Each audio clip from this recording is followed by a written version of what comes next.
আন্তর্জাতিক যোগ প্রতিযোগিতার মঞ্চে উল্লেখযোগ্য সাফল্য অর্জন করল পশ্চিম মেদিনীপুর জেলার পিংলার সনম যোগ অনুশীলন কেন্দ্র।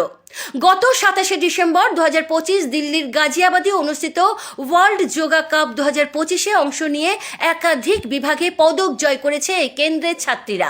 এই প্রতিযোগিতায় ভারত ছাড়াও চীন, Thailand, Bhutan, Nepal, Myanmar, Great Britain, Sri Lanka, Malaysia, Portugal ও ম্যাকাও সহ বিভিন্ন দেশ থেকে প্রায় 250 থেকে 300 যোগ প্রতিযোগী অংশ নেন।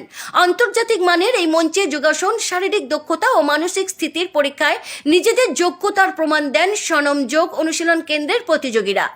জুনিয়র বিভাগে অসামান্য কৃতিত্ব দেখিয়ে পশ্চিম মেদিনীপুর জেলার পিংলা ব্লকের বাসিন্দা সনম খাতুন প্রথম স্থান অধিকার করে স্বর্ণ পদক জয় করেন। একই বিভাগে নীলাশা দাস দ্বিতীয় হয়ে রৌপ্য পদক এবং সৃজা দাস তৃতীয় স্থান অধিকার করে ব্রোঞ্জ পদক অর্জন করেছেন। অন্যদিকে সাব জুনিয়র বিভাগে সাক্ষিনী মাইতি দ্বিতীয় স্থান অধিকার করে রৌপ্য পদক জিতে নেন। আন্তর্জাতিক স্তরে এই সাফল্য শুধু ব্যক্তিগত অর্জন নয়, বরং পিংলা তথা পশ্চিম মেদিনীপুর জেলার জন্য এক বড় গর্বের মুহূর্ত। সনম যোগ অনুশীলন কেন্দ্রের ধারাবাহিক প্রশিক্ষণ, কঠোর অনুশীলন ও শৃঙ্খলার ফলেই এই সাফল্য সম্ভব হয়েছে বলে মনে করছেন সংশ্লিষ্ট মহল। এই কৃতিত্ব আগামী দিনে আরও বহু ছাত্রছাত্রীকে যোগ চর্চার পথে অনুপ্রাণিত করবে বলেই আশাবাদী সবাই। দেখুন নিউজ বঙ্গবার্তায়।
কোথায় কি কম্পিটিশন ছিল?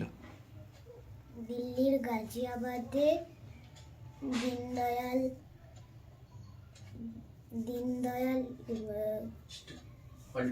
অডিটোরিয়াম হলে যোগা কম্পিটিশন ছিল। কি হয়েছে তুমি ওখানে? ফার্স্ট হয়েছে। কি দিয়েছে? Trophy, medal, certificate. কতজন ছিল তোমার সাথে কম্পিটিটর?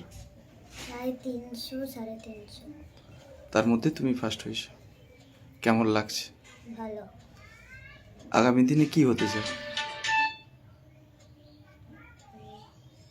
ফার্স্ট। কোথায় খেলতে গিয়েছিল, কি হয়েছে? গাজিয়াবাদে ইউএসএফ ওয়ার্ল্ড যোগা কাপ 2025 অনুষ্ঠিত হয়েছিল। সেখানে সনম খাতুন 6 থেকে 8 বছর গার্লস বিভাগে খেলেছিল, যেখানে ও সবাইকে পিছনে ফেলে ফার্স্ট হয়েছে আর খুব ভালো খেলেছে। প্রায় ওখানে 11টা দেশের কম্পিটিটাররা এসেছিল। তার মধ্যে কোন কোন দেশ ছিল? তার মধ্যে ছিল প্রায় 11টা, যেমন শ্রীলঙ্কা, থাইল্যান্ড, মালয়েশিয়া, আরও অন্যান্য দেশ ছিল। কতটা টাফ ছিল? খুবই টাফ, খুব ভালো ভালো খেলোয়াড় এসেছিল ওখানে। মেয়ে আগামী দিনে কি হতে চায়? মেয়ে তো যোগা জিমন্যাস্টিক নিয়ে এগিয়ে যেতে চায়, আর আমরাও চেষ্টা রেখেছি। যেহেতু মধ্যবিত্ত পরিবারের বাচ্চা।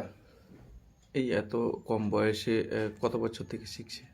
3 বছর বয়স থেকে শিখছে, এখন 7+। উম, কোথায় প্র্যাকটিস করান? ওর নিজস্ব নামে একটা সেন্টার রয়েছে, সনম যোগা অনুশীলন কেন্দ্র, যেটা ফতেপুর বাস স্ট্যান্ড, ওখানে আমরা শেখাই। এছাড়াও ও বাগনান যোগা আদর্শ অনুশীলন কেন্দ্র, যেমন ওখানে যায় শিখতে। এই যে মেয়ের সফলতা, যোগা কম্পিটিশনে প্রথম হয়েছে, গোল্ড মেডেলিস্ট জিতেছে, মা হিসাবে কতটা গর্ববোধ মনে হচ্ছে? খুব খুব গর্বিত মনে করেছি। মূলত যেটা সোনম জানালো যে মায়ের কাছ থেকেই যোগা শিখি, এই যে আপনি যোগা কোথায় শিখেছেন বা মেয়েকে কতটা সহযোগিতা করেন? সত্যি কথা বলতে যোগাকে ও ভালোবেসেই করে, ঠিক আছে। তো যোগাটা তার সাথে সাথে আমি হেল্প করি। আমার সেন্টার আছে সনামি যোগা অনুশীলন কেন্দ্র নামে, সেই সেন্টারে আমি 5 জায়গায় প্র্যাকটিস করাতে যাই বাচ্চাদের। সেই বাচ্চাগুলোকেও আমি সাফল্যমণ্ডিত করে তুলেছি, কারণ তারাও অনেক পরিশ্রম করে আর সেভাবে গড়ে তুলতে পেরেছি বলে তারা আজ সেই জায়গায় পৌঁছেছে। আমার আরও 4 জন স্টুডেন্ট গেছিলো, তাদের মধ্যে 2 জন সেকেন্ড, যে যাদের গ্রুপে একজন থার্ড, এরকম করে বাচ্চারা পজিশন পেয়েছে। আর আমার শেখা বলতে আমার শিক্ষাগুরু হচ্ছে মানে মাননীয় প্রদীপ গুড়িয়া মহাশয়। উনি হচ্ছে আচার্যদেব, বাগনান যোগাচার্য আশ্রমের কর্মকর্তা। কি স্বপ্ন রয়েছে আগামী দিনে মেয়েকে নিয়ে? ইচ্ছে আছে পরপর 2 বছর আমার মেয়ে ওয়ার্ল্ড কাপে গোল্ড মেডেলিস্ট হয়েছে, আর একবার যদি চান্স পায় বা গোল্ড মেডেল পেতে পারে, তাহলে 3 বার যদি ওয়ার্ল্ড কাপে গোল্ড মেডেল হয়ে থাকে, তাহলে পরে আরও বড় কিছুর স্বপ্ন আছে, ইচ্ছে আছে বাচ্চাকে আরও উঁচুতে নিয়ে যাব সেরকম। নাত্রী আবার পুনরায় যোগা কম্পিটিশনে প্রথম হয়েছে, গোল্ড মেডেল পেয়েছে, কি বলবেন? খুব ভালো লাগছে, এক্সিলেন্ট ভালো লাগছে।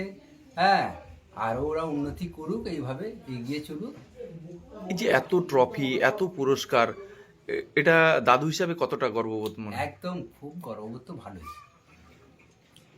গর্ববোধ করছি। আগামী দিনে নাতনিকে কি করতে চান? পড়াশোনা করে ভালো জায়গায় যাক, খেলাধুলার মধ্যেও থাকুক, এই আর কি।